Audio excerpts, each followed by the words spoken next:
Truth is making a comeback. America's Top Stories with Lisa K. Donner. What's really happening out there? Unfortunately, the days when the mainstream media gave you the basic facts are over, as the MSM has increasingly become a mouthpiece for the left. Americans have turned to outlets like LibertyNation.com for news, information, and commentary. We've had a big week with Liberty Nation Radio, the Uprising podcast, and of course, lots and lots of articles. We've covered the battle over the wall funding and the government shutdown every which way but loose. Ellen is digging into the Democratic primary season, which is just beginning to heat up. And we've had a look at some of the runners and riders, especially at Tulsi Gabbard, who appears to be taking more flack from fellow Democrats than from Republicans. Joining me now to discuss the big stories of the week and the week to come is Liberty Nation's managing editor, Mark Angelides. Hi, Mark. Hi, Lisa. So, what's been the biggest story covered by Ellen this week that hasn't gotten much or perhaps any attention in the mainstream press? Well, actually, this is an area that we at Liberty Nation really excel at, is covering the articles that don't get a lot of press, because we dig deeper than most. We've had a fantastic article out about Facebook teaming up with a George Soros-sponsored fact-checking organization. It's gone completely below the radar.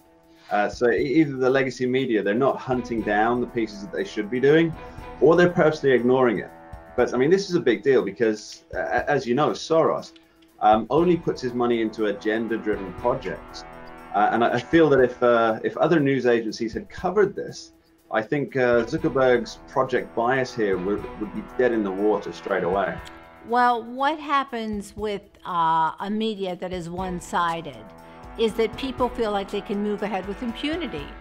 Is that what you're saying is happening with Soros and company? I mean, nobody's checking out what they're doing. Well, here's the thing. The project that they're working on, it's got sponsorship via George Soros. It's got sponsorship via the chap who started eBay, who's moving into a more media thing, a la Jeff Bezos, and of course Google. Yeah, Google was at the top. Yeah, they're coming together. I mean, the interesting thing about this is Facebook said that yes, we gave them a check for money, but we told them they don't have to check everything that's on our list. Yeah, I'm wondering if the list was written on the back of the check. Or on a cocktail napkin. Yeah, exactly. But yeah, these things, they're really just not getting the coverage. And I think part of that is because it's all a very interconnected web.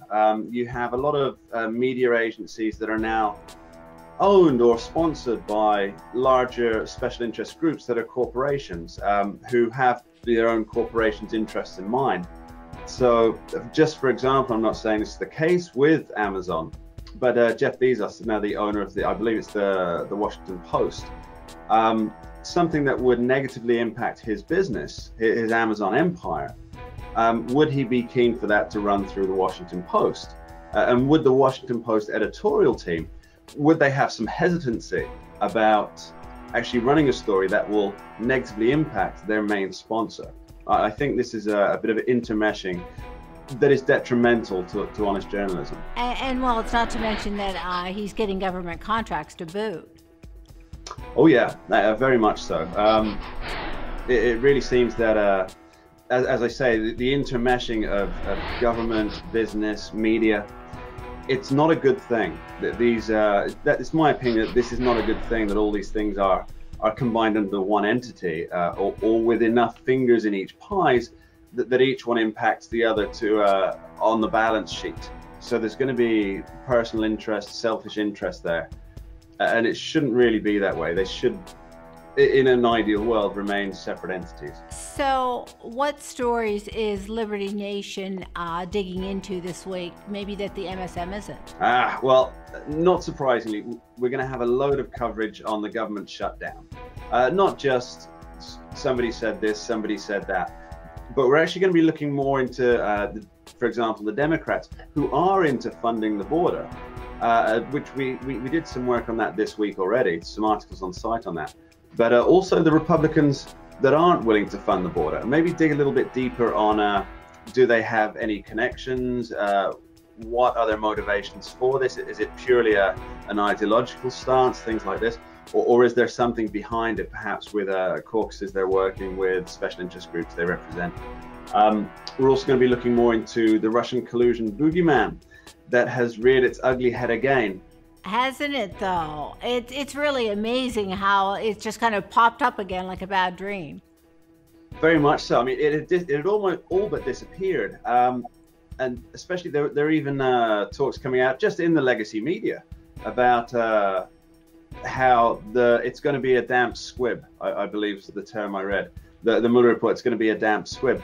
But now something's happening, and although it's not coming from Mueller's office, and it doesn't seem to be coming from any of Mueller's, what should we say, tentacle sources that would generally leak information through or promote certain narratives through. But it seems to be coming actually from the media themselves, that they're trying to rear the head of Russian collusion again. And I'm wondering why, because no new information has come out other than it looks like this report's going to be a damp squib in the end. So what is it they're trying to distract from? I think that's something that we're really going to be looking into. What's the illusion? What's the look here while something's going on over here? What is that going to be? Well, we'll be looking forward to reading, listening, and watching some of these stories in the week ahead. Thanks so much for joining us.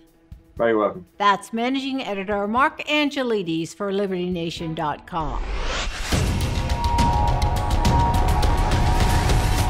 Truth is making a comeback. Visit us at LibertyNation.com.